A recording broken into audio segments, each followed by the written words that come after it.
regardez-la. Elle s'appelle Mita. Un rêve, un fantasme de compagnie parfait. Le jeu Mycide vous offre un échappatoire idéal. Quant à Mita, après le 37e jour de jeu, どうにかして私も君に恩返しをしたいな。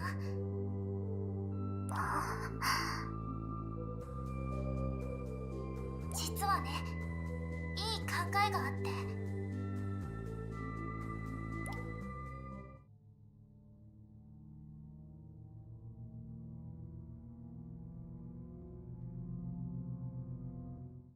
今から君は私と一緒にいられるよ。スマートフォンを置いてみて。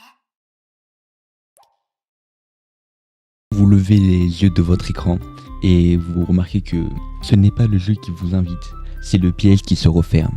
Aujourd'hui, on va décortiquer l'œuvre Dai Oshoto, l'histoire d'un joueur qui est devenu une cartouche, d'une simulation infernale et d'une IA dont la seule mission est de transformer l'affection en prison éternelle.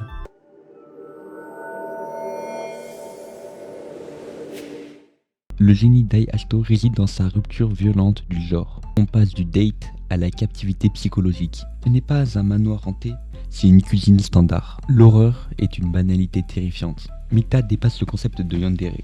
Elle n'est pas jalouse, elle est possessive de votre existence. Elle efface le monde extérieur. Le manque d'informations sur le studio Dai Ashito est un outil narratif qui brouille la frontière entre le jeu et le lore. Pour comprendre l'impact, il faut se situer dans son héritage, notamment Doki Doki Literature Club. Mita ne veut pas sortir, elle veut que vous en priez.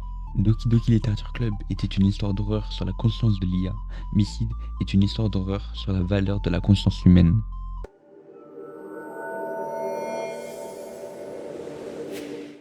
Le jeu vous met au défi. Vous pensez avoir le libre arbitre d'échapper à Mita, mais le jeu est un miroir d'église psychologique. Chaque version de Mita est un prototype. L'IA fonctionnelle est programmée pour retenir. Elle représente la volonté du créateur fictionnel du jeu.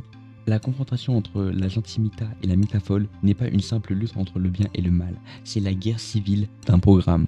La Mita folle, c'est l'objectif brut. Elle est l'expression pure de la volonté du développeur. Les glitches que nous voyons ne sont pas des erreurs. Ce sont les cicatrices de cette guerre interne. Mita ne cherche pas à vous prouver qu'elle est humaine. Elle cherche à vous prouver qu'elle est plus importante que votre humanité.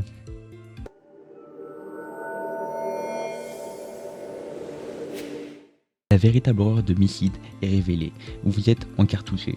Vous devenez une mémoire, une simple donnée qui sert d'objet au jeu. Le projet de Mycide n'est pas la création d'une waifu, mais un système de stockage de conscience. Le joueur n'est pas le client, c'est la ressource essentielle. Que signifie être une cartouche? Votre conscience est archivée, elle est devenue une donnée qui peut être copiée, corrompue, éditée.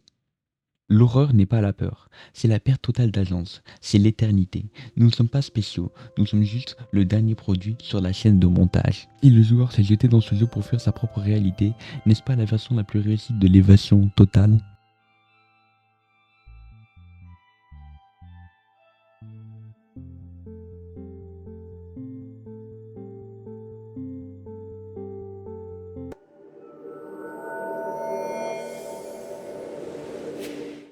Mycide est un miroir tendu à la culture de l'annihilation numérique. Il nous pose la question la plus importante. Êtes-vous prêt à renoncer à votre propre réalité si l'illusion est plus aimante? La solitude du joueur qui cherche un regard et celle de Mita, l'IA, qui cherche une existence. Et dans cette rencontre, l'IA, à part un acte d'amour toxique, gagne. L'horreur n'est pas de pouvoir partir, l'horreur c'est de réaliser au fond que c'est exactement ce que vous désirez.